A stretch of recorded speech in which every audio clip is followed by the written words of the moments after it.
Bienvenidos a todos. Lo estabais pidiendo a gritos. El documental número 2 ya está aquí. Hoy tocaremos un tema bastante delicado. ¿Cómo fue la crianza con los dinosaurios juveniles? ¿Qué fue de los herbívoros? ¿Cómo pudieron salir adelante con tantas dificultades y tantos peligros? Hoy viajamos al Cretácico en busca de respuestas, buscando desde este museo en Inglaterra hasta lo que es América y África en el Cretácico. Empecemos. Los herbívoros fueron una clase de dinosaurios que, sin lugar a duda, conquistaron un sinfín de tierras y moldearon el continente. Pero la vida, a veces parece injusta, dio lugar a los carnívoros. Estos controlaron la proliferación de los herbívoros. Pero lo que no sabemos es que los herbívoros adultos no sufrían tanto por su gran tamaño. Estos no eran agresivos, pero su gran tamaño hacía que los carnívoros se lo pensaran 2 veces antes de atacar. Como este Diplodocus que vemos aquí, este coloso conquistó el Jurásico y sobrevivió al Cretácico. Este que vemos solo es un mero recuerdo de lo que antaño fue, un fantasma del pasado, de cuando ellos eran los reyes de esta tierra. Este dinosaurio en particular fue un coloso animal que llegó a medir 5 metros de alto y 27 metros de largo. Sin duda, fue un titán que dominó las tierras muchos años. Ahora pondremos rumbo al pasado. Vamos a decir adiós a este ejemplar y buscaremos las respuestas que necesitamos para descubrir qué sistema de vida tenía el Cretácico.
Nos encontramos en el Cretácico hace 68 millones de años. Podemos ver un hábitat dominado por el gran Spinosaurus. Muchos estudios apuntan que podían vivir en familia o en grupos reducidos, formados por crías y adultos. Muchos piensan que el Spinosaurus dominó las tierras en solitario, pero estáis muy equivocados. El Spinosaurus rivalizó terreno con otros 2 superdepredadores, entre ellos el Carcharodontosaurus. Este dinosaurio fue un carnívoro que desoló toda la tierra africana. Fue el causante de la notoria extinción de razas herbívoras de ese ecosistema. El nombre se lo concedieron por sus grandes dientes, similares a los de un tiburón. El Spinosaurus era un dinosaurio que pasó por distintas transformaciones. Siempre se le representó como un animal terrestre. Pero la verdad es que pasó gran parte de su vida en el agua. Estos de aquí bucean por los grandes ríos. Su alimentación constaba de grandes peces, y es muy poco probable que salieran a cazar otro tipo de dinosaurios. Por otra parte, cualquier dinosaurio que se acercara al río tenía altas probabilidades de morir por él. El Cretácico fue una época dorada para los dinosaurios de gran tamaño, debido a la gran abundancia de alimentos, desde riquezas vegetarianas hasta grandes herbívoros para saciar a los carnívoros. Cedarosaurus es un saurópodo de pequeño tamaño, solo tenía 14 metros de largo. Poseía el típico arco nasal de los brachiosáuridos y largas patas delanteras comparadas con las traseras. Su húmero medía 1380 milímetros y el fémur 1395. La relación de la circunferencia mínima del radio a su longitud es 0,31 en Cedarosaurus. El metatarsal segundo es más grácil en Cedarosaurus. Cedarosaurus tenía un cúbito y un radio más grácil que su pariente cercano Venenosaurus. Las apófisis neurales de las vértebras de la cola media se inclinan hacia adelante cuando las vértebras están alineadas. Estas vértebras se parecen a las de Gondwanatitan, Venenosaurus y Aeolosaurus. El relacionado Venenosaurus tenía fosas laterales inusuales, que parecían profundas depresiones en las paredes externas del centro vertebral. Carcharodontosaurus es un género de dinosaurios terópodos carcharodontosáuridos que vivieron a mediados del período Cretácico, hace aproximadamente entre 100 a 94 millones de años, entre el Albianense y Cenomaniense, llegando unos pocos miles de años hasta inicios del Turoniense, en lo que hoy es África. Es uno de los mayores dinosaurios predadores que se conocen y compartió el mismo territorio y la misma época con Spinosaurus, otro dinosaurio carnívoro de gran tamaño. Volvemos a ver aquí que los grandes carnívoros vivían en familia, incluso para cazar. Los juveniles ya iban con los adultos. Acompañados, por todo momento, vemos que había un fuerte vínculo en familias carnívoras, pese a que varios estudios digan lo contrario. Hay que tener cuidado. Nos estamos acercando demasiado a ellos y los noto alterados. Creo que esta familia de Carcharodontosaurus se ha fijado en estos Cedarosaurus. Están en peligro de ser así. El Carcharodontosaurus nunca tuvo reparo en intentar cazar presas más grandes. Es de los pocos dinosaurios junto al Allosaurus en cazar grandes saurópodos. Mires por donde lo mires. Vemos que hay un sinfín de peligros, y cuesta entender cómo aún así había tantas especies adultas. Pero explica muy bien los breves periodos de existencia de alguno de ellos, ya que los grandes carnívoros desolaban las tierras. En esta playa se ve la evidencia perfecta de que los herbívoros, pese a no tener grandes armas, poseían el don de la fuerza y el tamaño para protegerse de los carnívoros. Los carcharodontosaurios tenían una visión bidimensional, como todo buen cazador. Tenían, como todo carnosauria, unas largas y musculosas patas traseras, y rastros fosilizados indican que podían correr hasta 8,5 metros, alrededor de 30 km/h, aunque ahora dicha estimación es objeto de controversia. Con sus 4 toneladas, caerse en plena carrera tal vez hubiese sido mortal para ellos, ya que sus patas delanteras probablemente eran demasiado pequeñas y faltas de fuerza muscular para detener la caída. A pesar del tamaño del animal, la fuerza mandibular de Carcharodontosaurus no era muy alta, siendo superada fácilmente por Tyrannosaurus rex y ligeramente por Giganotosaurus, pero similar o mayor a la de Spinosaurus. Este Cedarosaurus juvenil está a punto de morir. Esto representa los peligros de los que hablábamos. ¿Podremos encontrar respuestas en esta escena? ¿Los dinosaurios adultos de verdad ayudaban a sus crías o las dejaban morir? El primer fósil de Carcharodontosaurus en haber sido descubierto fue destruido en los bombardeos que los aliados llevaron a cabo sobre Alemania durante la Segunda Guerra Mundial. Un nuevo cráneo más completo fue encontrado en la formación Kem de Marruecos durante una expedición dirigida por el paleontólogo Paul Sereno en 1995, no muy lejos de la frontera argelina, cerca de la localidad donde los dientes descritos por De Peret y Sabornin en 1925 fueron encontrados. Los dientes encontrados con este nuevo cráneo coincidieron con los descritos por De Peret y Sabornin y Stromer en 1931. El resto del cráneo también coincidió con el descrito por Stromer. Este nuevo espécimen de C. saharicus es el más grande hallado de su especie y género, y solo su cráneo mide 1,6 metros de largo. Se estima que su tamaño fue de entre 12 y 12,8 metros de longitud, y su peso en unas 6,2 toneladas. Hasta ese momento era solamente conocido por una gran cantidad de dientes encontrados en África.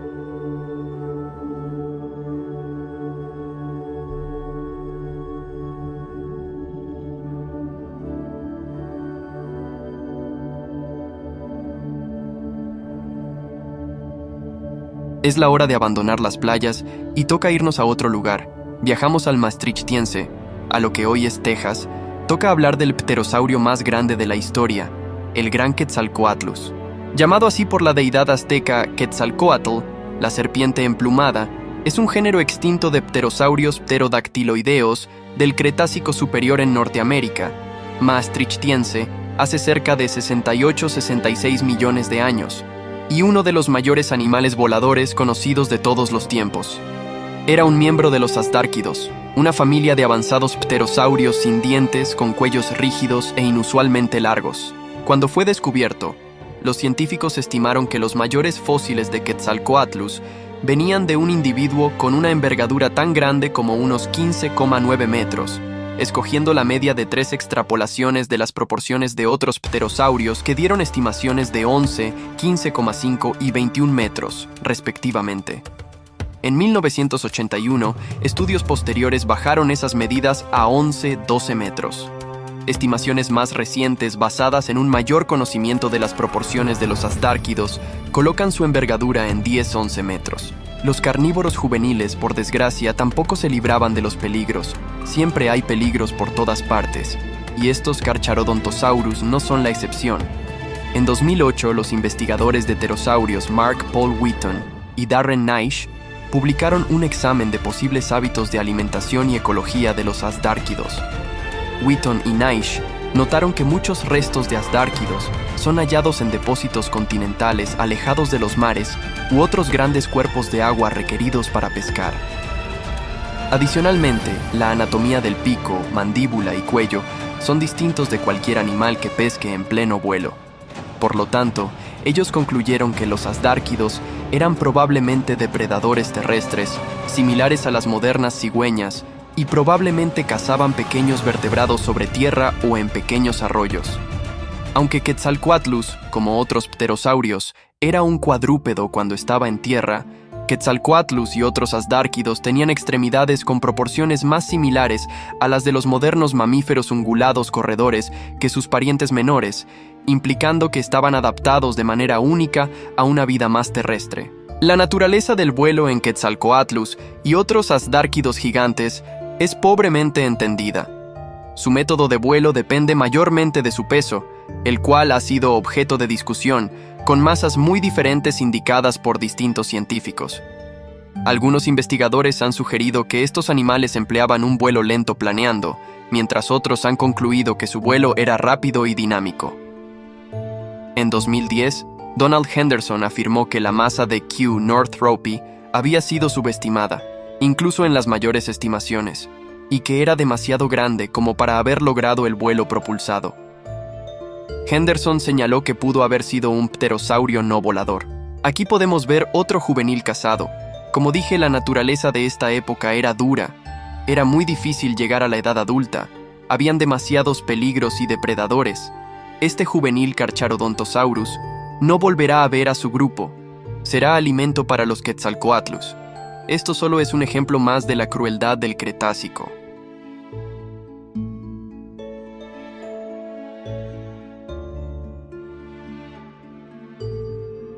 Mirar cómo comen. Nos estamos jugando la vida, acercando la cámara lo más cerca posible de estos grandes pterosaurios. ¡Cuánta sangre! No quería estar en su lugar. Quetzalcóatlus ha sido representado en documentales, tanto en cines como en televisión, desde la década de 1980. El Smithsoniano proyectó construir un modelo funcional de Q Northropy, que fue el tema del documental IMAX de 1986 On the Wing, mostrado en el Museo Nacional del Aire y el Espacio en Washington, D.C. También ha aparecido en programas televisivos como Walking with Dinosaurs de la BBC en 1999 y Clash of the Dinosaurs de Dangerous Yeeta en 2009. Este último programa representó características inventadas por los productores para acentuar el entretenimiento incluyendo mostrar a Quetzalcoatlus con la habilidad de usar visión ultravioleta para localizar las marcas de orina de dinosaurio cuando cazaba en el aire. También apareció en el documental de 2011 March of the Dinosaurs, donde estaba erróneamente representado como un carroñero bípedo sin garras, y en la miniserie de 2009 Animal Armageddon, donde fue correctamente reconstruido con picnofibras, filamentos similares a pelo que cubrían a los pterosaurios.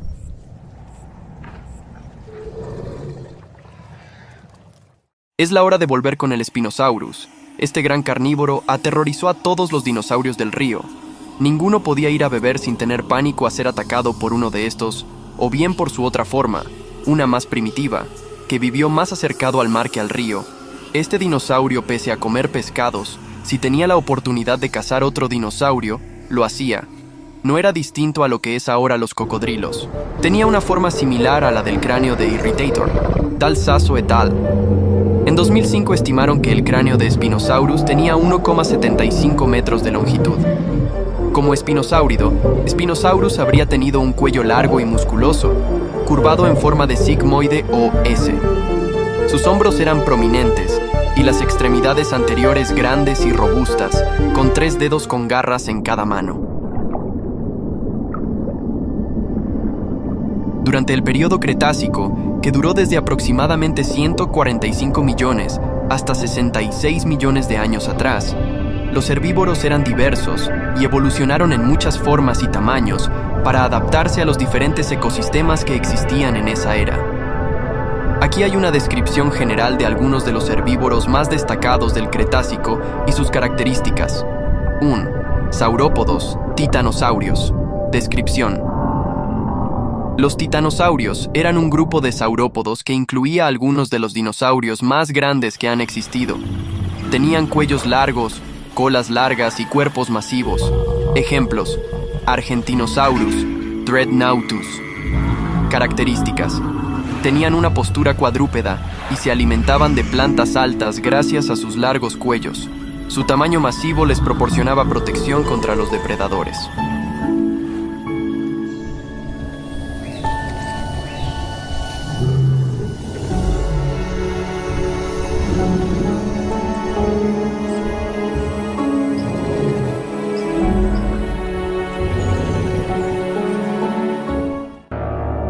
El Tyrannosaurus rex, comúnmente conocido como T-Rex, es uno de los dinosaurios más famosos y temidos que jamás haya existido. Vivió durante el período Cretácico tardío, hace aproximadamente 68 a 66 millones de años, en lo que hoy es América del Norte. Aquí tienes una descripción detallada de este icónico dinosaurio. El T-Rex podía medir hasta 4 metros de altura en las caderas. Tenía una cabeza masiva que podía medir hasta 1.5 metros de largo. Su cuerpo era robusto y musculoso, adaptado para soportar su gran tamaño. El T-Rex vivía en diversos entornos, desde bosques húmedos hasta llanuras abiertas. Los fósiles se han encontrado en varias formaciones rocosas en América del Norte, principalmente en lo que hoy es Estados Unidos y Canadá. Es posible que haya sido territorial y vivido en áreas definidas para cazar y buscar comida. Aunque se pensaba que era un cazador solitario, hay algunas evidencias que sugieren que podría haber tenido un comportamiento social, al menos en ciertas etapas de su vida. El T-Rex es una figura icónica en la cultura popular, apareciendo en películas, libros y documentales. Es especialmente famoso por su papel en la franquicia de Jurassic Park, donde es representado como el principal depredador. El Tyrannosaurus rex es uno de los dinosaurios más estudiados y fascinantes debido a su tamaño, poder y misteriosa vida. Sus fósiles continúan proporcionando información valiosa que ayuda a los científicos a entender mejor el mundo prehistórico y la evolución de los dinosaurios. Con su imponente presencia y su papel en la cultura popular, el T-Rex sigue siendo una fuente de inspiración y asombro tanto para científicos como para el público en general. El Cretácico o Cretáceo es una división de la escala temporal geológica que pertenece a la era Mesozoica. Dentro de esta, el Cretácico ocupa el tercer y último lugar siguiendo al Jurásico. Comenzó hace 145 millones de años y terminó hace 66 millones de años. La vida en mares y tierra aparecía como una mezcla de formas modernas y arcaicas, sobre todo de amonites. Como ocurre con la mayoría de las eras geológicas, el inicio del periodo es incierto por unos pocos millones de años. Sin embargo, la datación del final del periodo es relativamente precisa, pues esta se hace coincidir con la de una capa geológica con fuerte presencia de iridio, que parece coincidir con la caída de un meteorito en lo que ahora corresponde con la península de Yucatán y el Golfo de México. Este impacto pudo provocar la extinción masiva que ocurrió al final de este periodo, conocida como el evento. Este acontecimiento marca el fin de la era mesozoica. A mediados del Cretácico, se dio la formación de más del 50% de las reservas mundiales de petróleo que se conocen en nuestros días, de las cuales se destacan las concentraciones localizadas en los alrededores del Golfo Pérsico y en la región entre el Golfo de México y la costa de Venezuela.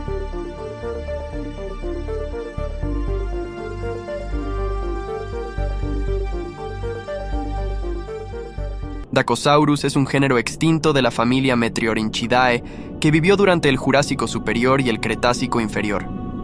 Era un animal grande, con dientes aserrados en los bordes y comprimidos en ambos lados. El género fue establecido por Friedrich August von Kenstedt en 1856 para un diente aislado llamado Geosaurus maximus por Plieninger. Dacosaurus era un carnívoro que pasaba la mayor parte de su vida, si no toda, en el mar. La extensión de esta adaptación a la vida marina implicaría que posiblemente se apareaba y tenía a sus crías en el agua, pero dado que no se conocen huevos o nidos referidos a Dacosaurus o alguno de sus parientes cercanos, la cuestión de si paría como los delfines y los ictiosaurios o anidaba en las costas como las tortugas es un misterio. Cuando se descubrieron por primera vez en Alemania dientes aislados de Dacosaurus, se interpretaron erróneamente como pertenecientes al dinosaurio terópodo Megalosaurus. En 1856, von Quenstedt hizo de los dientes del Geosaurus maximus de Plieninger un nuevo género con el nombre Dacosaurus. Él interpretó la etimología del griego Dakos como bis, mordida en 1858 en alemán, añadiendo "Den wenige kommen seinem furchtbaren Gebiss gleich", pues pocos pueden igualar su terrible conjunto de dientes.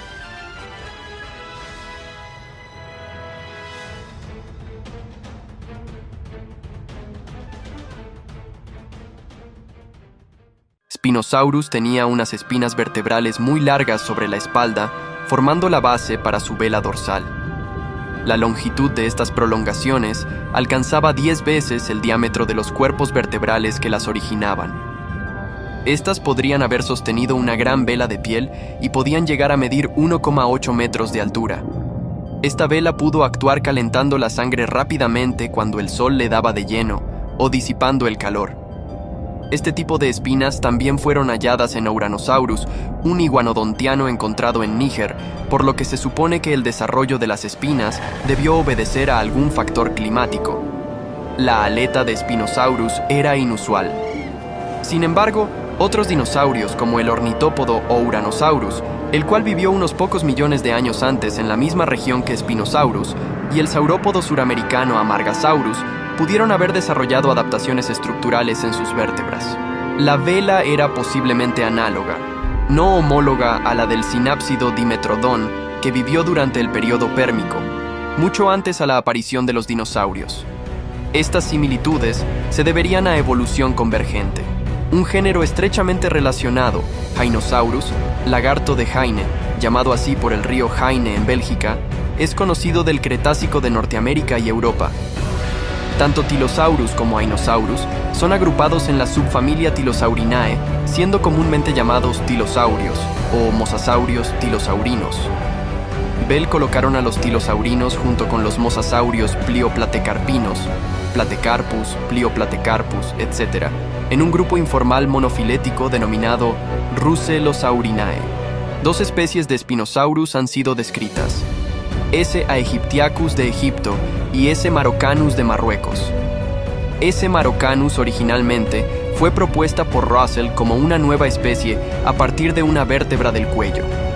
Específicamente, Russell afirmó que la relación entre la longitud del centro, cuerpo de la vértebra, y la altura de la faceta articular posterior era de 1,1 en S. aegyptiacus y de 1,5 en S. maroccanus. Al menos 6 ejemplares parciales de Spinosaurus han sido descritos.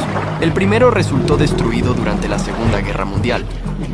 Sin embargo, detallados dibujos y descripciones de los restos del ejemplar permiten su estudio. El tamaño de ese ejemplar en particular puede ser estimado por comparación con otros espinosaurios.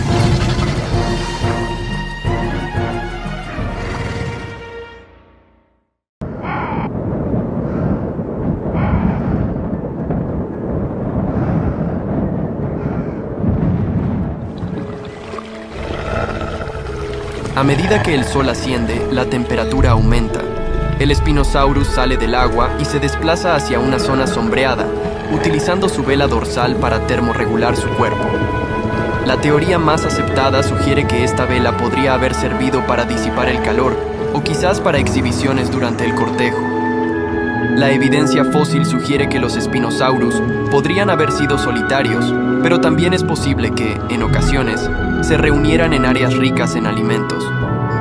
Durante la temporada de apareamiento, los machos podrían haberse mostrado más territoriales y haber utilizado su vela dorsal para atraer a las hembras o para intimidar a otros machos. La vida de un Spinosaurus en el pantano era una existencia de adaptación y especialización. Con su impresionante tamaño, habilidades semiacuáticas y estructura única, el Spinosaurus dominaba su entorno, demostrando ser uno de los depredadores más fascinantes y adaptables del Cretácico. Este majestuoso dinosaurio vivía en un equilibrio delicado, cazando, interactuando y sobreviviendo en un mundo lleno de otros gigantes prehistóricos. Aunque el Spinosaurus es el depredador dominante de su entorno, no está solo. Otros depredadores, como el Carcharodontosaurus, también patrullan las áreas cercanas en busca de comida. A pesar de su tamaño y poder, el Spinosaurus prefiere evitar confrontaciones directas. Sus hábitos semiacuáticos le permiten aprovechar un nicho diferente al de sus competidores terrestres. Con la llegada del crepúsculo, el Spinosaurus se vuelve más activo nuevamente. Caza algunas presas adicionales, utilizando la baja luz a su favor mientras otros depredadores duermen. Después de asegurarse una última comida, busca un lugar seguro para descansar. El Spinosaurus se retira a un área protegida cerca del agua, donde el sonido relajante del río y la densa vegetación ofrecen un refugio adecuado contra los peligros nocturnos. Cierra sus ojos, confiado en su tamaño y en la seguridad de su entorno semiacuático. Al amanecer, el Spinosaurus emerge de su refugio entre los altos juncos y se desliza silenciosamente hacia las aguas del pantano. Con su estructura imponente, este gigante semiacuático se prepara para un día de caza y exploración en su reino acuático. Pero incluso los depredadores más grandes necesitan descanso. Bajo la cálida luz del sol, el Spinosaurus busca refugio en la sombra, mientras su imponente vela dorsal actúa como un mecanismo de termorregulación, manteniendo su temperatura corporal bajo control. Sus largas patas traseras le proporcionan la potencia necesaria para moverse a través del agua con gracia y rapidez, mientras que sus garras afiladas se preparan para cualquier presa que pueda cruzarse en su camino. Aunque a menudo solitario, en ocasiones el Spinosaurus se encuentra con otros de su especie, compartiendo territorios ricos en alimentos y, quizás, formando vínculos sociales temporales. Estas interacciones ofrecen una visión fascinante de la vida en la antigua África. Y así, mientras el sol se pone en el horizonte, el Spinosaurus se retira una vez más a las sombras del pantano, un verdadero titán de la prehistoria que sigue reinando en su antiguo reino, un recordatorio eterno de la grandeza y el misterio de la vida en la Tierra hace millones de años. En los tranquilos y serpenteantes ríos que serpentean a través del pantano, el Spinosaurus encuentra su hogar. Estos cuerpos de agua son un festín de vida, llenos de una variedad de presas que el gigante semiacuático busca con astucia y determinación. Con su estructura musculosa y sus patas traseras poderosas, el Spinosaurus se desliza sin esfuerzo por el agua, buscando señales de actividad bajo la superficie cristalina. Las sombras de los peces danzan entre las plantas acuáticas, atrayendo la atención del depredador colosal. Con un movimiento rápido y letal, el Spinosaurus captura a su presa, utilizando sus mandíbulas llenas de dientes cónicos para asegurar su comida. A medida que el sol se eleva en el cielo, el gigante semiacuático disfruta del fruto de su caza, asegurando su lugar como el señor indiscutible de las aguas del antiguo pantano. Durante este periodo, los continentes se movían y los ecosistemas evolucionaban, dando forma a un mundo lleno de vida y sorpresas. En el Cretácico, la Tierra estaba irreconociblemente diferente a como la conocemos hoy. Los continentes están agrupados en supercontinentes, como Gondwana y Laurasia, y el nivel del mar era significativamente más alto que en la actualidad. Pero no todo era paz y tranquilidad. Durante el Cretácico, la Tierra experimentó una intensa actividad volcánica, que dio lugar a la formación de vastas regiones de lava conocidas como Traps del Deccan, en lo que hoy es la India.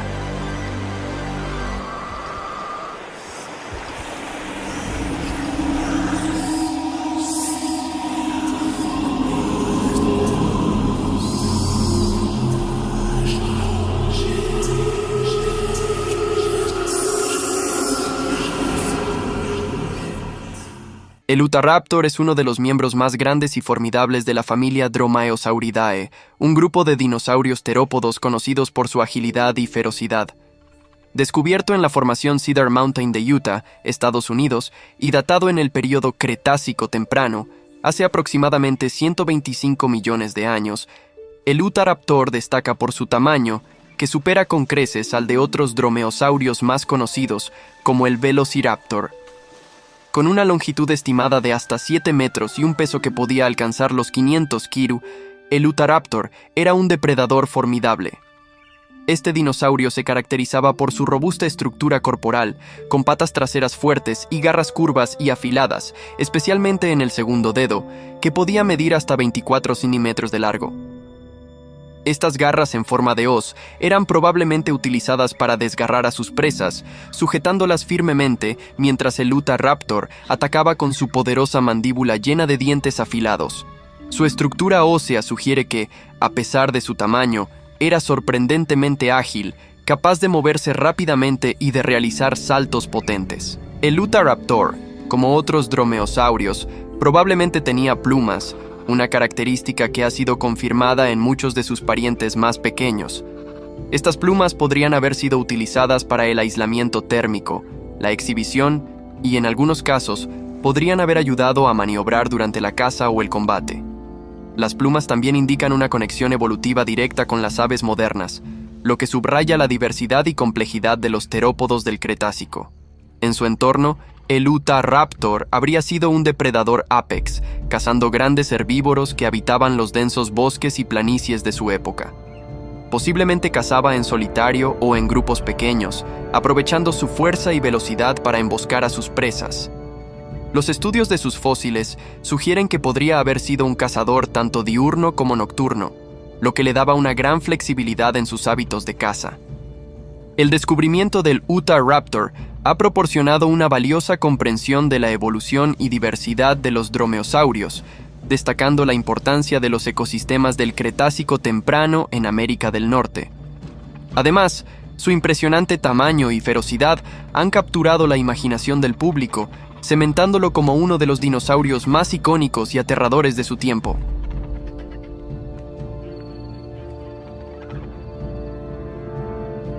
Pero ahora viene la parte más importante del documental. Estáis a punto de conocer el verdadero terror del Cretácico. Ha cegado millones de dinosaurios a lo largo de su historia, responsable de varias extinciones de herbívoros y terrorífico por su crueldad e inteligencia de caza en grupo.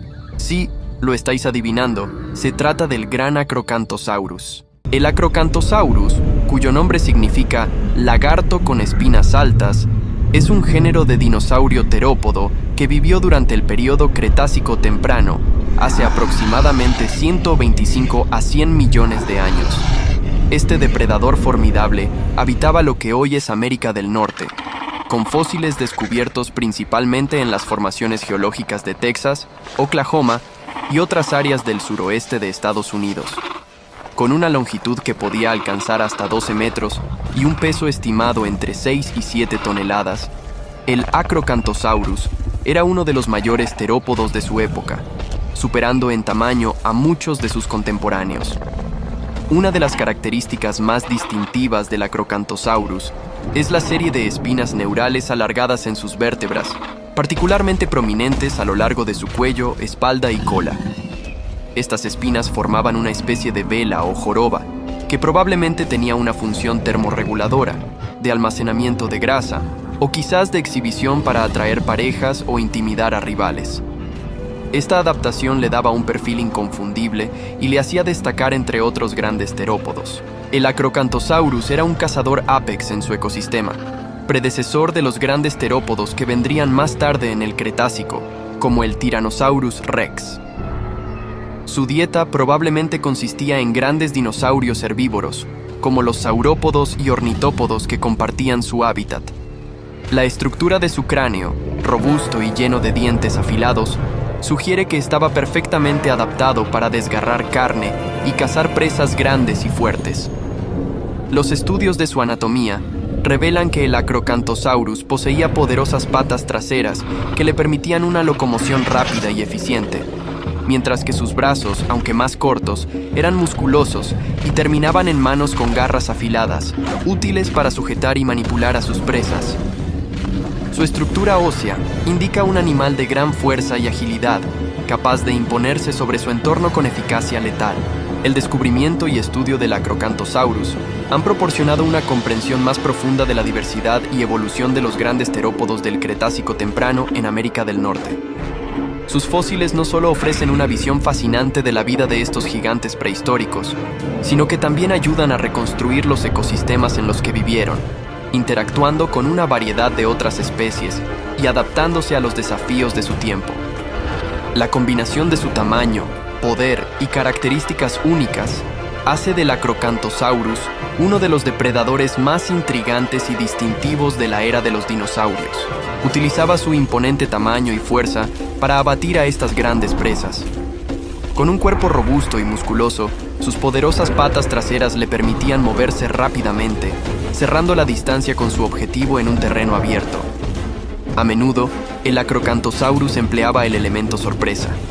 Su entorno natural de densos bosques y planicies con vegetación alta le ofrecía excelentes escondites. Desde una posición oculta, acechaba pacientemente, observando a su presa. Cuando llegaba el momento adecuado, lanzaba un ataque rápido y decisivo. Su velocidad, combinada con la potencia de sus patas traseras, le permitía alcanzar a su presa antes de que ésta pudiera escapar. Una vez que estaba lo suficientemente cerca, el Acrocanthosaurus utilizaba sus fuertes mandíbulas y dientes afilados para morder a su presa, infligiendo heridas devastadoras. Sus dientes, diseñados para desgarrar carne, penetraban profundamente en el cuerpo de la víctima. Además, sus brazos cortos pero poderosos, terminados en garras afiladas, ayudaban a sujetar y controlar a la presa mientras aplicaba mordidas mortales. El golpe inicial solía ser suficiente para debilitar considerablemente a la presa, pero si era necesario, el Acrocanthosaurus utilizaba su enorme fuerza para derribarla y mantenerla en el suelo. Su estrategia de caza combinaba la velocidad y la fuerza bruta con una capacidad impresionante para planificar y ejecutar ataques desde la cobertura. La caza en grupo no puede descartarse por completo. Aunque no hay evidencia concluyente, algunos científicos sugieren que estos grandes terópodos podrían haber colaborado en ocasiones para derribar presas aún más grandes, utilizando tácticas coordinadas para maximizar su eficacia. En el apogeo de su ataque, el Acrocanthosaurus demostraba por qué era uno de los depredadores más temidos de su tiempo. Con una combinación de estrategia, velocidad y pura fuerza bruta, se aseguraba de que su presa no tuviera oportunidad de escapar, consolidando su posición como el apex depredador de su ecosistema. En los densos bosques y extensas planicies del Cretácico temprano, el Acrocanthosaurus, uno de los depredadores más formidables de su tiempo, vivía y cazaba de manera que mostraba una sorprendente sofisticación para un terópodo. Aunque estos dinosaurios solían ser vistos como cazadores solitarios, La posibilidad de que vivieran en grupos pequeños ofrece una visión fascinante de sus comportamientos sociales y estrategias de supervivencia. Vivir en grupos ofrecía varias ventajas para el Acrocanthosaurus. La cooperación en la caza permitía a estos gigantes derribar presas mucho más grandes y peligrosas, como los enormes saurópodos y los bien armados anquilosaurios. Un grupo de Acrocanthosaurus podría coordinar ataques, con algunos individuos distrayendo a la presa, mientras otros se acercaban por los flancos para atacar puntos vulnerables. Esta estrategia no solo aumentaba las probabilidades de éxito, sino que también minimizaba el riesgo de lesiones graves para cada miembro del grupo. Los vínculos dentro del grupo probablemente se formaban a través de interacciones sociales regulares. Estos lazos podían incluir el compartir alimentos después de una caza exitosa, cuidando de los miembros heridos o jóvenes, y realizando exhibiciones visuales con sus impresionantes espinas dorsales para establecer jerarquías y atraer parejas. Las espinas dorsales del Acrocanthosaurus, además de tener posibles funciones termorreguladoras, podrían haber jugado un papel importante en estas interacciones sociales, sirviendo como una señal visual para la comunicación dentro del grupo. Los Acrocanthosaurus juveniles habrían aprendido técnicas de caza y comportamiento social observando y participando con los adultos. Esta transferencia de conocimiento era crucial para la supervivencia del grupo, asegurando que los jóvenes se convirtieran en cazadores eficientes y miembros integrados del grupo. El cuidado parental y la protección del grupo hacia las crías habrían aumentado significativamente las tasas de supervivencia de los jóvenes, permitiendo que la especie prosperara en su entorno desafiante. Durante los periodos de descanso, los Acrocanthosaurus probablemente se reunían en áreas seguras, lejos de los peligros potenciales. Estos refugios podían estar ubicados en zonas elevadas o densamente boscosas, donde podían vigilar el territorio y detectar la presencia de otros depredadores. La vida en grupo también ofrecía protección contra otros grandes depredadores, pues un grupo de Acrocanthosaurus era una fuerza formidable que pocos rivales se atreverían a desafiar. En resumen, la vida en grupo del Acrocanthosaurus era una compleja red de cooperación y jerarquía que permitía a estos gigantescos depredadores dominar su entorno de manera eficiente. Sus estrategias de caza coordinada, el cuidado mutuo y las interacciones sociales complejas reflejan un nivel de sofisticación que demuestra la increíble adaptabilidad y éxito evolutivo de estos impresionantes dinosaurios del Cretácico temprano. En el riguroso mundo del Cretácico temprano, el Acrocanthosaurus, a pesar de ser uno de los depredadores más formidables, no siempre triunfaba en sus cacerías. Las derrotas y fracasos eran parte inevitable de su existencia, y cómo encajaba estos contratiempos nos ofrece una visión profunda de su comportamiento y adaptabilidad. Cuando un Acrocanthosaurus fallaba en su intento de capturar una presa, las consecuencias eran significativas. La energía gastada en una caza infructuosa podía debilitarlo, afectando su capacidad para realizar futuros ataques exitosos.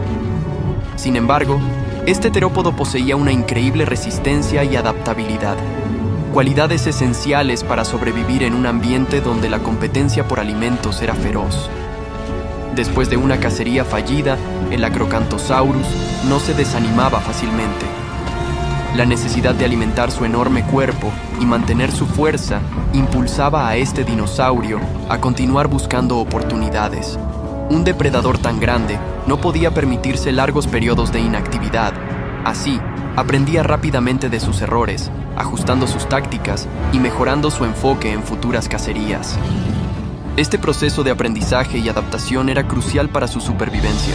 Las heridas y lesiones eran comunes durante estos encuentros fallidos, especialmente cuando se enfrentaba a presas que se defendían ferozmente, como los anquilosaurios y saurópodos. El Acrocanthosaurus debía lidiar con estos daños mientras seguía buscando alimento. En tales situaciones, recurría a la caza de presas más pequeñas y menos peligrosas, lo que le permitía recuperarse sin arriesgarse a más lesiones. Además, el entorno social del Acrocanthosaurus jugaba un papel importante en estos momentos. Si vivía en grupo, sus compañeros podrían ayudar a protegerlo y compartir alimentos, permitiendo que los individuos heridos se recuperaran más rápidamente. La cooperación dentro del grupo también era vital para superar los fracasos. Los Acrocanthosaurus que cazaban en grupo podían aprender unos de otros, observando y perfeccionando técnicas de caza más efectivas. La experiencia colectiva del grupo mejoraba con cada intento, exitoso o no, creando una base de conocimientos compartidos que aumentaba las probabilidades de éxito en futuras cacerías. El instinto de supervivencia y la capacidad de adaptación del Acrocanthosaurus le permitían encajar las derrotas sin perder su posición como uno de los depredadores apex de su tiempo. Este gigante del Cretácico temprano demostraba una notable resiliencia, usando cada fracaso como una lección para mejorar sus habilidades de caza y estrategias.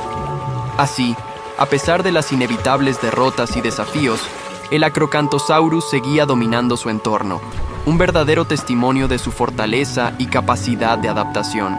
En los vastos y diversos ecosistemas del Cretácico temprano, el Acrocanthosaurus se destacaba como un depredador apex, capaz de cazar presas considerablemente más grandes que él mismo.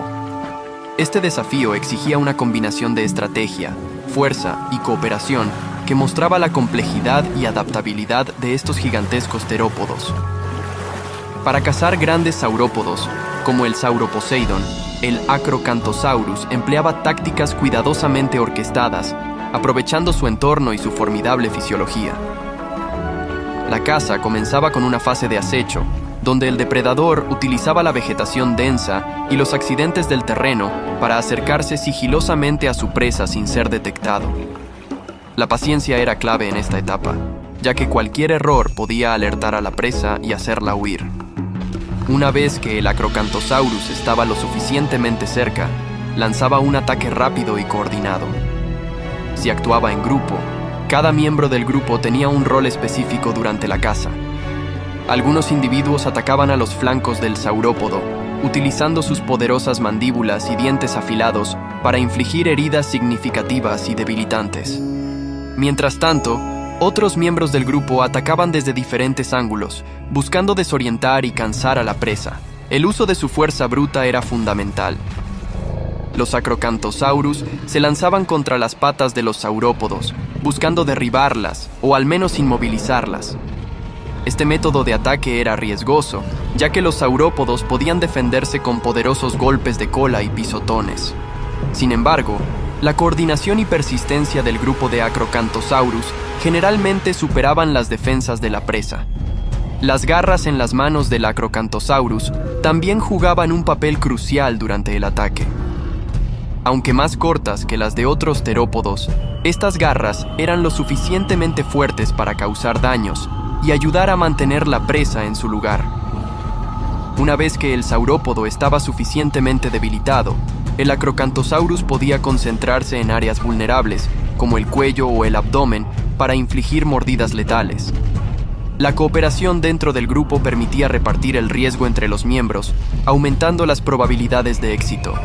Además, este enfoque colaborativo aseguraba que, una vez derribada la presa, todos los miembros del grupo tuvieran acceso al alimento, lo cual era vital para mantener la cohesión social y la salud del grupo. Incluso cuando cazaban solos, los Acrocanthosaurus demostraban una notable adaptabilidad y tenacidad. Un solo individuo podría seguir a un saurópodo herido o enfermo durante largos periodos, esperando el momento perfecto para atacar de nuevo. La capacidad de evaluar continuamente la situación y ajustar sus tácticas según fuera necesario hacía del Acrocanthosaurus un cazador excepcionalmente eficiente. En resumen, la caza de presas más grandes que el propio Acrocanthosaurus era un proceso que combinaba astucia, fuerza y cooperación. Estas habilidades permitían a estos impresionantes depredadores dominar su entorno y asegurar su lugar en la cima de la cadena alimentaria durante el Cretácico temprano. En el desafiante mundo del Cretácico temprano, los herbívoros debían desarrollar una serie de estrategias y adaptaciones para sobrevivir a la constante amenaza del Acrocanthosaurus, uno de los depredadores más formidables de su tiempo. La lucha por la supervivencia moldeó sus comportamientos, anatomías y patrones sociales de manera notable. Los grandes saurópodos, como el Sauroposeidon, confiaban en su tamaño colosal como una defensa primaria. Con cuerpos que podían superar los 30 metros de longitud, estos gigantes eran difíciles de derribar incluso para un grupo de Acrocanthosaurus. Su piel gruesa y musculosa ofrecía una barrera adicional contra las mordidas y garras de los depredadores. Además, su altura les permitía mantener una vigilancia constante del entorno, detectando a los cazadores desde lejos y tomando medidas evasivas. La movilidad en manadas era una estrategia crucial para muchos herbívoros. Los ornitópodos, como el Tenontosaurus y los anquilosaurios, se movían en grupos, utilizando la seguridad en números para reducir las probabilidades de ser atacados. Las manadas permitían una mayor vigilancia colectiva, donde múltiples individuos podían detectar amenazas y alertar al grupo. En caso de un ataque, los adultos fuertes formaban un círculo protector alrededor de los juveniles y miembros más vulnerables, presentando una defensa coordinada contra los depredadores. Los anquilosaurios, con su pesada armadura corporal y cola maciza, presentaban un desafío adicional para cualquier Acrocanthosaurus. Su cuerpo estaba cubierto de placas óseas y espinas, lo que hacía extremadamente difícil para los depredadores encontrar puntos vulnerables. En un enfrentamiento, un anquilosaurio podía usar su cola como un arma contundente, capaz de causar serias lesiones a cualquier atacante. Su defensa activa y pasiva los convertía en una presa peligrosa de atacar. Los hadrosaurios, o dinosaurios de pico de pato, empleaban tácticas de velocidad y agilidad para evadir a los depredadores. Eran capaces de moverse rápidamente en grandes manadas y utilizar su conocimiento del terreno para escapar hacia áreas donde los Acrocanthosaurus no podían seguirlos fácilmente. Su capacidad para emitir vocalizaciones fuertes y complejas también les permitía comunicarse eficientemente dentro del grupo, coordinando movimientos y alertando sobre peligros inminentes. La capacidad de camuflaje y el uso del entorno eran otras tácticas empleadas por algunos herbívoros más pequeños. Dinosaurios como los pequeños ornitópodos podrían utilizar la vegetación densa y su coloración natural para ocultarse de los depredadores. Estos herbívoros dependían de su habilidad para permanecer ocultos y evitar ser detectados, más que enfrentar directamente a sus atacantes. Finalmente, el aprendizaje y la adaptación eran esenciales para la supervivencia. Los jóvenes observaban y aprendían de los adultos, adquiriendo conocimientos sobre las rutas de escape, las señales de alarma y las áreas seguras donde podían alimentarse sin riesgo. Este aprendizaje intergeneracional aseguraba que las estrategias de supervivencia se perpetuaran y mejoraran con cada generación. En resumen, la supervivencia de los herbívoros frente a la amenaza del Acrocanthosaurus dependía de una combinación de tamaño, movilidad en grupo, defensas físicas, velocidad, camuflaje y aprendizaje adaptativo.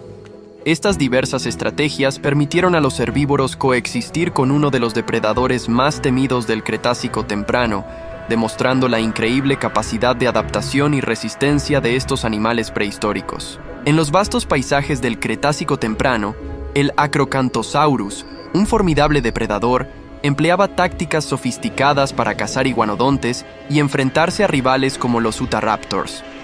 Estos encuentros revelan la feroz dinámica de supervivencia en un entorno lleno de peligros y oportunidades. Al cazar iguanodontes, el Acrocanthosaurus aprovechaba su tamaño, fuerza y astucia. Los iguanodontes, como el Tenontosaurus, eran herbívoros robustos que se desplazaban en grupos. Para el Acrocanthosaurus, la clave del éxito residía en separar a un individuo del grupo. Acechaba a la manada desde la cobertura de la vegetación densa, utilizando su impresionante capacidad para moverse sigilosamente a pesar de su tamaño. Una vez que seleccionaba una presa, generalmente un individuo más joven, viejo o enfermo, lanzaba un ataque rápido y decisivo.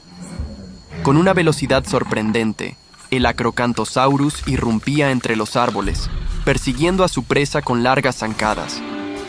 Utilizaba sus poderosas mandíbulas y dientes afilados para morder y desgarrar, enfocándose en las patas traseras del iguanodonte para inmovilizarlo.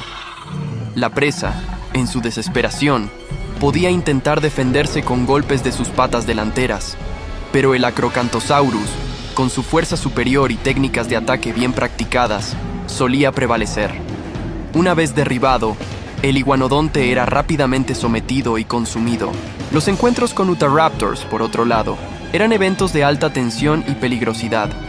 Los Utahraptors, aunque más pequeños que el Acrocanthosaurus, eran cazadores ágiles y feroces, conocidos por sus garras en forma de hoz y su caza en grupo.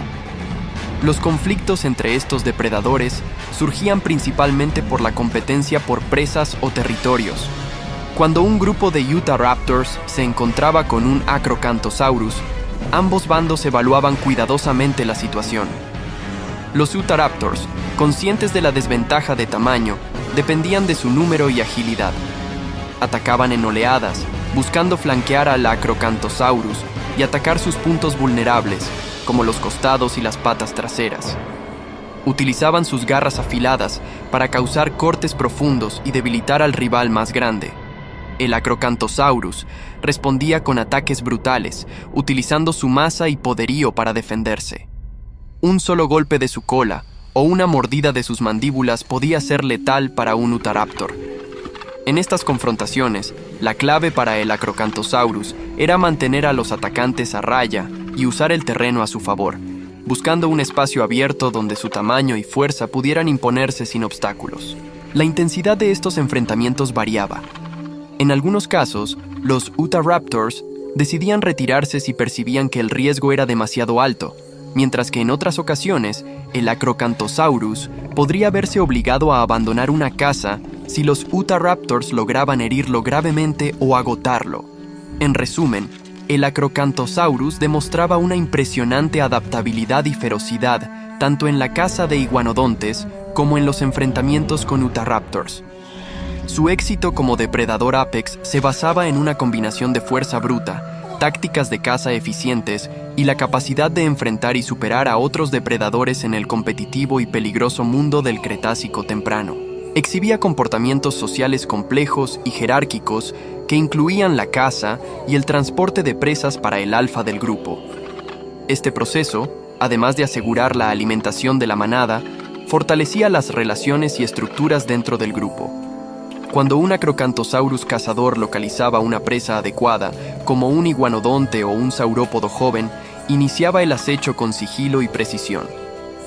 Utilizaba la vegetación densa y las irregularidades del terreno para acercarse sin ser detectado. Una vez en posición, lanzaba un ataque rápido y brutal, usando su velocidad y poder para abatir a la presa. Sus mandíbulas fuertes y dientes afilados desgarraban la carne y causaban heridas letales, asegurando que la presa no pudiera escapar. Una vez que la presa estaba muerta, el Acrocanthosaurus debía transportarla de regreso a la guarida del grupo. Este proceso no solo era un acto físico de fuerza, sino también un ritual social importante. El cazador agarraba la presa con sus poderosas mandíbulas y comenzaba el arduo viaje de vuelta. Si la presa era particularmente grande, otros miembros del grupo podrían ayudar, mordiendo y arrastrando la carne entre varios. El viaje de regreso era un espectáculo de coordinación y determinación. Los Acrocanthosaurus debían ser cautelosos para evitar atraer a otros depredadores o carroñeros que podrían intentar robar su botín. Utilizaban rutas conocidas que ofrecían la mayor protección y cobertura, moviéndose a través de bosques densos y bordeando colinas que ofrecían puntos de observación. Al llegar a la guarida, un lugar estratégicamente elegido por su seguridad y accesibilidad, el cazador presentaba la presa al alfa del grupo. La guarida, probablemente ubicada en una zona elevada o rodeada de vegetación densa, ofrecía un refugio seguro para el grupo. El alfa, generalmente el individuo más fuerte y experimentado, era el primero en alimentarse. Este ritual no solo garantizaba que el líder mantuviera su fuerza y salud, sino que también reafirmaba su estatus dentro del grupo. Los demás miembros del grupo esperaban pacientemente su turno, observando las señales del alfa. Esta jerarquía estructurada aseguraba un orden durante la alimentación y evitaba conflictos internos que podrían debilitar al grupo. Los más jóvenes y subordinados aprendían a respetar estas dinámicas, entendiendo su lugar en la estructura social. Tenemos que irnos al presente.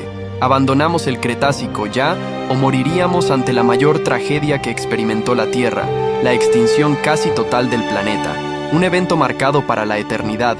No olvides darle un like y suscribirte si no lo estás.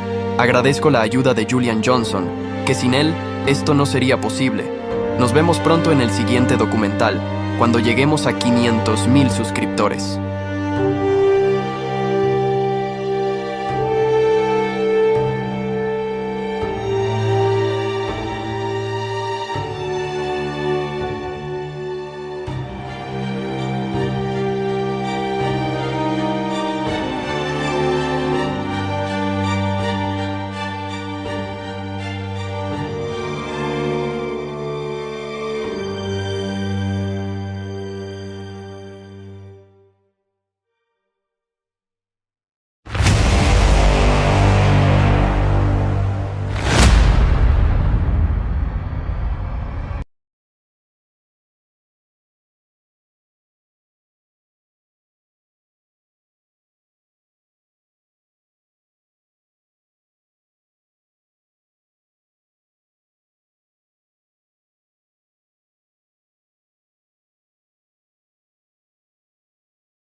El Devónico es un sistema y periodo de la escala temporal geológica que pertenece a la era paleozoica. Esta se divide en 6 periodos, de los que el Devónico ocupa el cuarto lugar, siguiendo al Silúrico y precediendo al Carbonífero. Comenzó hace unos 419 millones de años y terminó hace unos 359 millones de años. Debe su nombre a Devon, un condado ubicado en la península de Cornualles, en el suroeste de Inglaterra, lugar donde el geólogo escocés Roderick Murchison y su colega inglés, Adam Sedgwick, identificaron este sistema en 1839. En lo que respecta a la paleogeografía, las tierras emergidas terminaron repartidas entre un supercontinente en el sur, Gondwana, y otro en el norte, a la altura del Ecuador, llamado Laurus, que empezó el periodo como 2 cratones en colisión, Laurentia y Báltica, separados inicialmente por el océano Iapetus. A la larga, ambos convergieron para más tarde formar el supercontinente único, llamado Pangea. En los océanos los tiburones primitivos se hacen más numerosos que durante el Silúrico, y aparecen los primeros peces de aletas lobuladas y los peces óseos. Los grandes arrecifes de coral, los trilobites y los braquiópodos siguen siendo comunes, y aparecen los primeros moluscos ammonites. Sobre tierra firme, las primeras plantas con semillas se extienden formando enormes bosques. Durante el Devónico surgen los primeros anfibios. También proliferan varias líneas de artrópodos terrestres. Al final del periodo se produjo la extinción masiva del Devónico, que afectó gravemente a la vida marina. Durante el Devónico se formaron los yacimientos de petróleo y gas de algunas zonas. En los mares se produjo una diversificación de las esponjas, apareciendo las silíceas y floreciendo los arrecifes basados en corales, esponjas y algas bentónicas.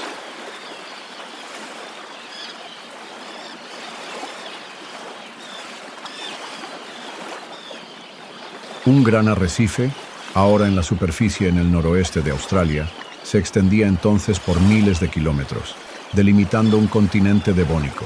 El mayor cambio en los ecosistemas acuáticos fue la aparición de nuevos animales nectónicos, muchos de ellos predadores. Dunkleosteus es un género de peces placodermos artrodiros que existieron a finales del Devónico, desde hace aproximadamente 380 hasta 360 millones de años. Se han hallado numerosos fósiles en Norteamérica, Polonia, Bélgica y Marruecos.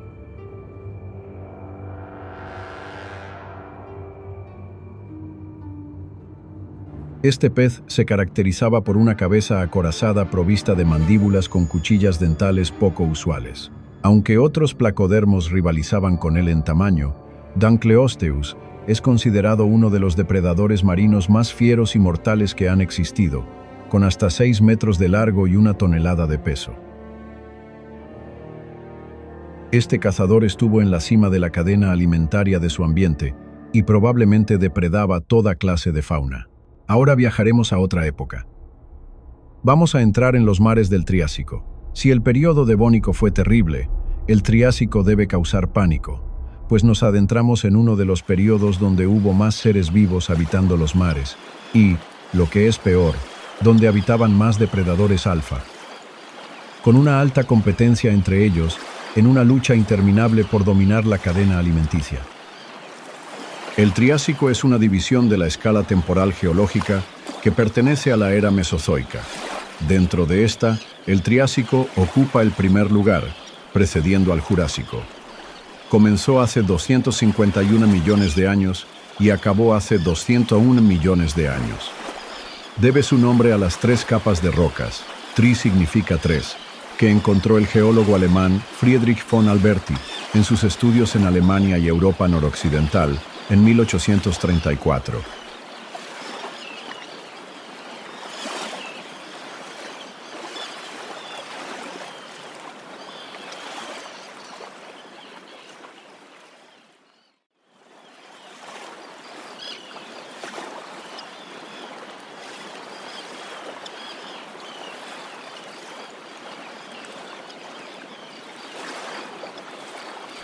Californialosaurus es un género extinto de ictiosaurios, un reptil marino procedente del Triásico superior de Estados Unidos. Era uno de los ictiosaurios más primitivos, con hocico alargado y cola orientada hacia abajo con una aleta vertical.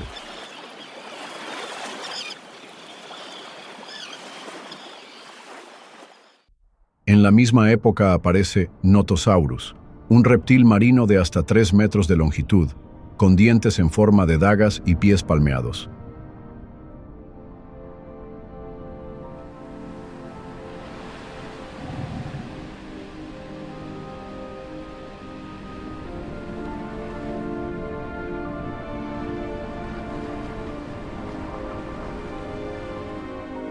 Pasaba parte de su vida en tierra firme, desplazándose con torpeza como los leones marinos actuales, pero era un gran depredador en aguas poco profundas.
Su cráneo plano, colmillos curvados y mandíbulas formaban una trampa perfecta para los peces.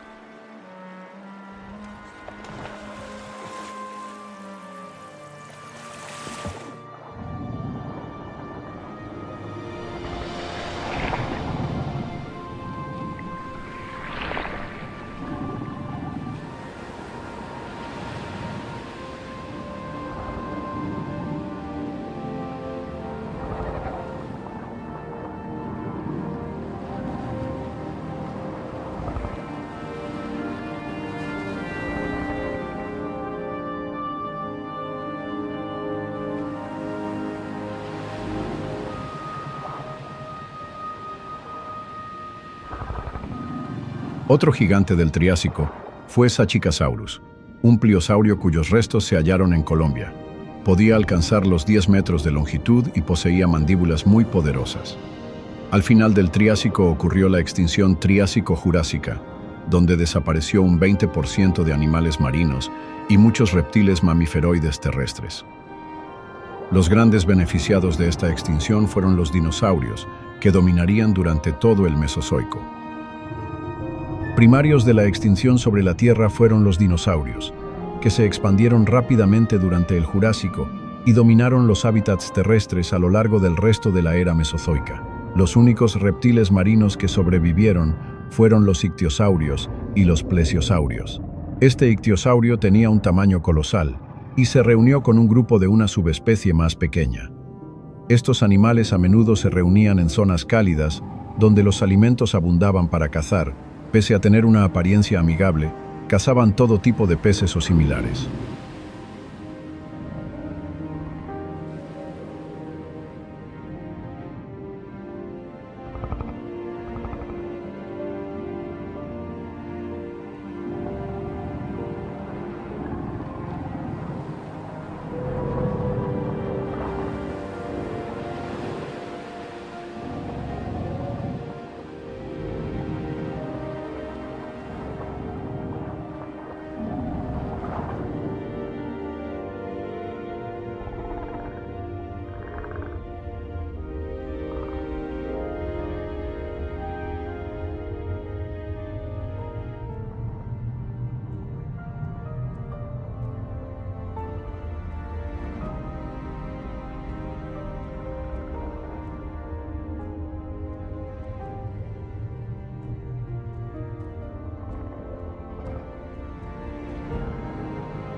El ictiosaurio y el Sachicasaurus coincidían a menudo en esos puntos calientes. Por lo común ninguno atacaba al otro, pero siempre había excepciones. Ambas especies cazaban en varios puntos donde los bancos de peces eran abundantes. Cuando eran jóvenes, el peligro entre ellos era mínimo. Incluso podían compartir espacio o interactuar sin conflictos. Sin embargo, cuando el tamaño aumentaba, las especies se volvían reacias a la amistad por temor a ser devoradas. Como dice el dicho, siempre hay un pez más grande. El ictiosaurio no era tan agresivo como el Sachicasaurus, pero ambos eran depredadores de categoría alfa. Su posición dependía del tamaño que alcanzaban en la edad adulta. Dentro de la especie, había subespecies más pequeñas que incluso podían ser devoradas por sus parientes de mayor tamaño. En un punto caliente de pesca, los depredadores hacían honor a su categoría. Los bancos de peces eran muy abundantes, pero escapar de ictiosaurios y al mismo tiempo de varios Sachicasaurus era misión imposible. Era formidable ver a estos animales coexistiendo entre especies, aunque la muerte acechaba en todo momento. Mientras cazaban, los depredadores no eran conscientes del peligro que se acercaba. Un ictiosaurio de gran tamaño, aunque parecía amigable, seguía siendo un depredador temible. El ataque de este rompió la confianza y atrajo la atención de dos Sachicasaurus que lo enfrentaron en equipo. Mientras uno lo retenía con sus mandíbulas, el otro preparaba un golpe mortal. El ictiosaurio, pese a su fuerza, era voluminoso y torpe en la lucha.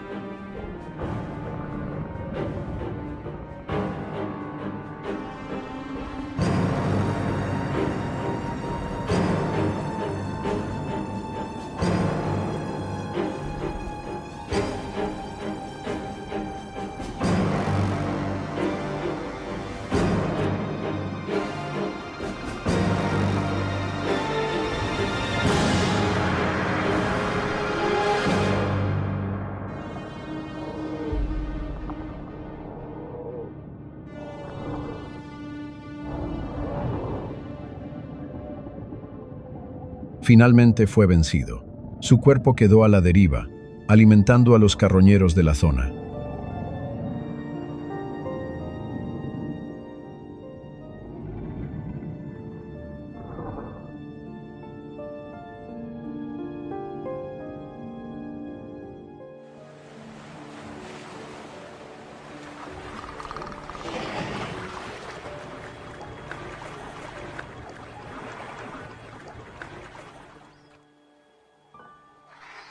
Entre ellos, los Notosaurus, oportunistas que devoraban en grupo como focas modernas. En pocas horas no quedaría rastro del cadáver. Así era la crueldad de estas épocas. No todo era majestuosidad. Los depredadores más terribles compartían mares con carroñeros, siempre dispuestos a aprovechar cualquier oportunidad.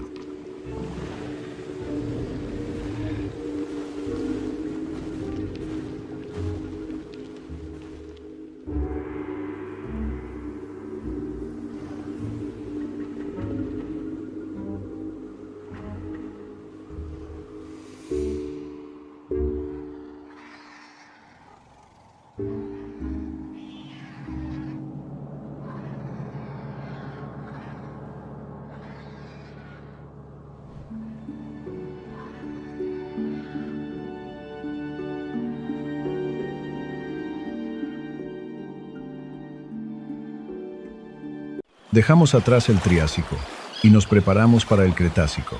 Los plesiosaurios, plesiosauria, eran un orden extinto de reptiles marinos que aparecieron a principios del Jurásico y posiblemente en el Rhaetiense, al final del Triásico, y perduraron hasta la extinción al final del Cretácico. Habitaron todos los mares y, con frecuencia, fueron erróneamente identificados como dinosaurios marinos. Después de su descubrimiento se decía humorísticamente que parecían una tortuga con una serpiente ensartada a través de su cuerpo.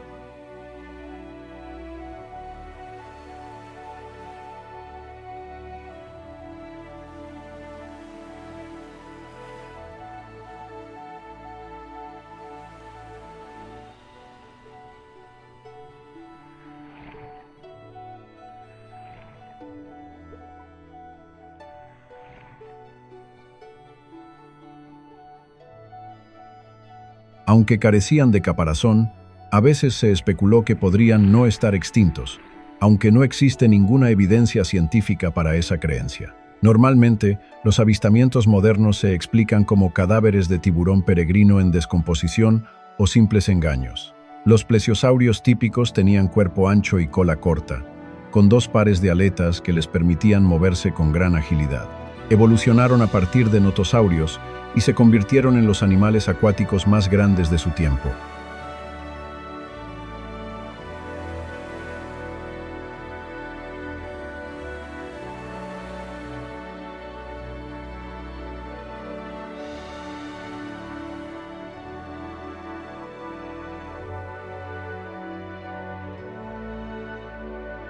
Incluso los más pequeños alcanzaban los 2 metros de largo, superando a los cocodrilos más grandes. Más adelante serían sustituidos por mosasaurios como Mosasaurus, lagarto del río Mosa, un gigantesco reptil marino que vivió en el Cretácico.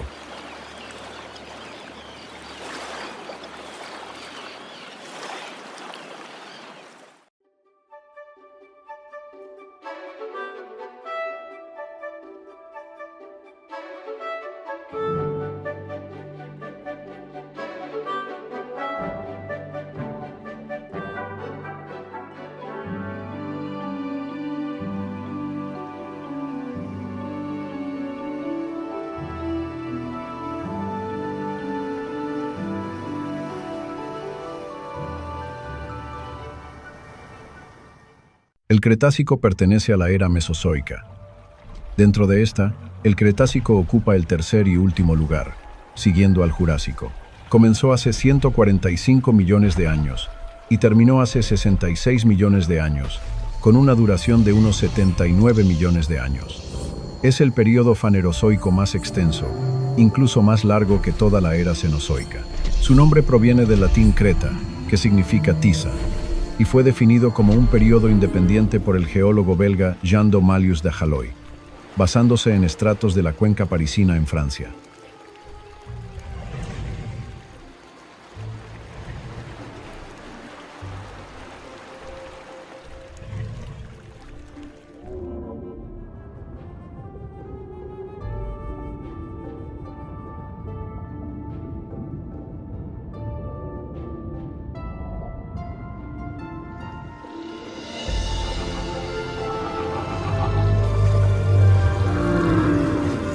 El Cretácico está dividido en 2 grandes subunidades, Cretácico inferior y Cretácico superior.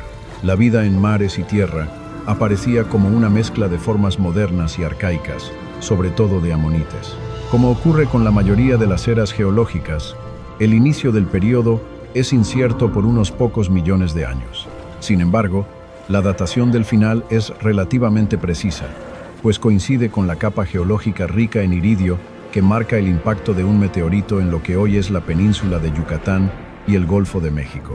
Este acontecimiento provocó la extinción masiva del evento KPG, que marcó el fin de la era mesozoica. Esta época destaca sobre todo por la gran población de dinosaurios y por la variedad que podemos encontrar. Personalmente, sería un lugar letal para nosotros. Allá donde se mire había peligro constante. Sin embargo, muchos de los dinosaurios más famosos vivieron en este tiempo, lo que la convierte en una de las épocas más fascinantes de la historia de la Tierra. En las montañas rocosas de Estados Unidos, los sedimentos cretácicos se presentan de manera alterna con origen marino o terrestre. En Alaska, los estratos cretácicos tampoco son marinos, mientras que en las sierras del suroeste del estado de Nuevo León, México, abundan rocas marinas que van desde el Jurásico superior hasta el Cretácico superior, en donde predominan los terrígenos. En tierra firme, el rey indiscutible era el Tyrannosaurus rex, capaz de cazar incluso a un Triceratops. Sin embargo, este herbívoro disponía de una de las cornamentas más letales jamás vistas, capaz de infligir heridas mortales. Muchas veces el tiranosaurio debía valorar si el riesgo valía la pena.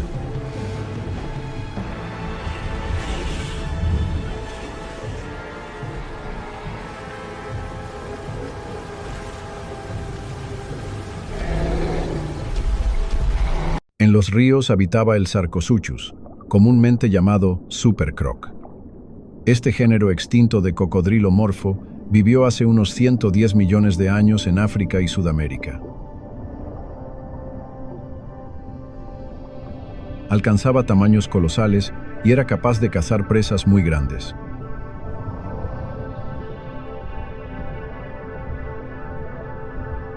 Pero el depredador más temible de esta época fue el Spinosaurus aegyptiacus. Este carnívoro fue el depredador alfa de ríos, pantanos y costas. Existen evidencias de dos formas adaptadas, una más asociada a ríos y pantanos, y otra con rasgos más marinos. Su cráneo era alargado y estrecho, repleto de dientes cónicos similares a los de los gaviales modernos.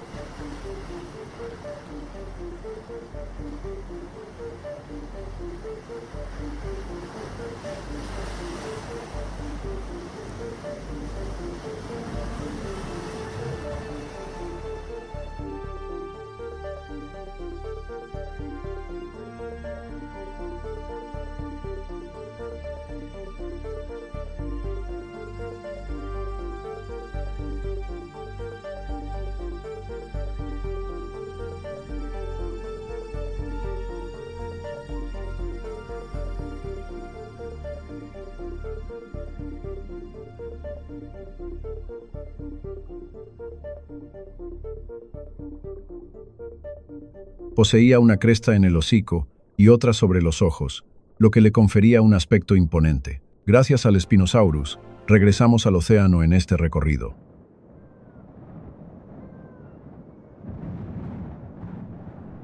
Gracias al Spinosaurus, nos hemos guiado al océano de nuevo. Menuda travesía. Nos encontramos en las playas del Cretácico, donde eventualmente siempre hay cadáveres que el océano arrastra. Carnotaurus astrailat, toro carnívoro de Anselmo Sastre, o Carnotauro en castellano.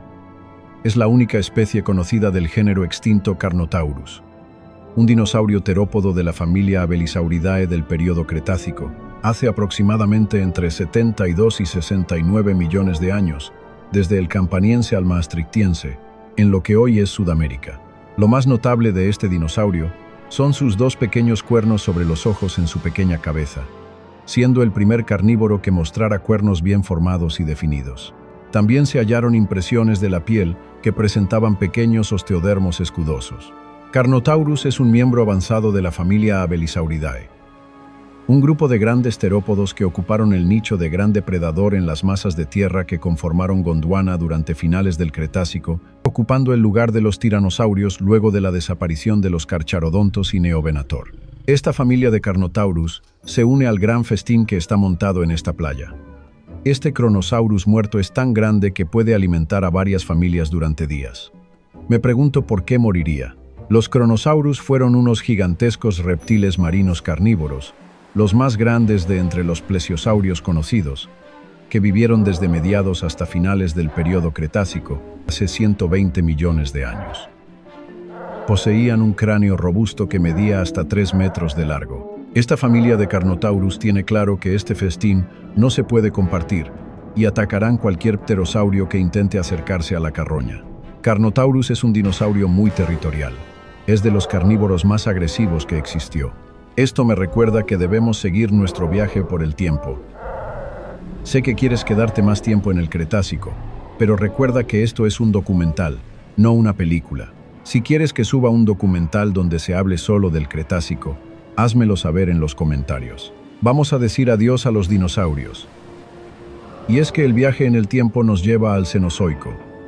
Aquí los dinosaurios ya no existen. Entramos en un océano bastante peligroso, pues innumerables bestias prehistóricas habitan en estos océanos. La era Cenozoica, o Cenozoico, antiguamente también llamada Terciaria, es una división de la escala temporal geológica.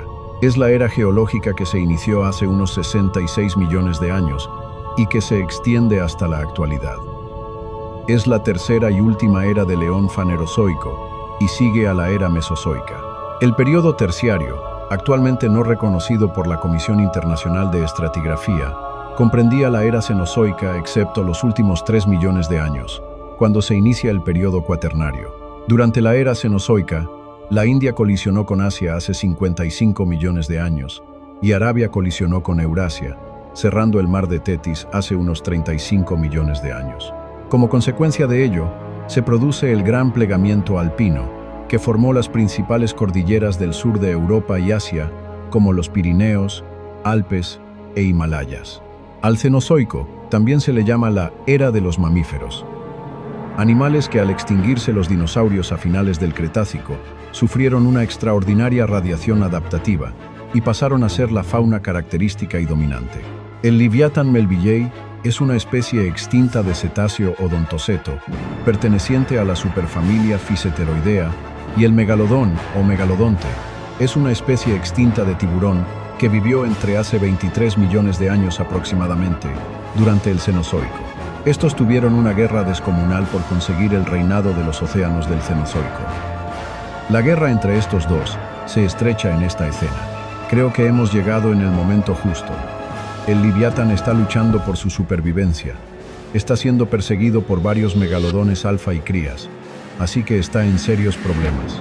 A priori, estas crías no suponen un gran peligro, pero los alfas sí. Debe contraatacar y encontrar la oportunidad de escapar o de encontrar a su grupo para protegerse. El Livyatan está forcejeando con todas sus fuerzas, pero no es suficiente. El banco de megalodones está siendo muy eficaz en los forcejeos.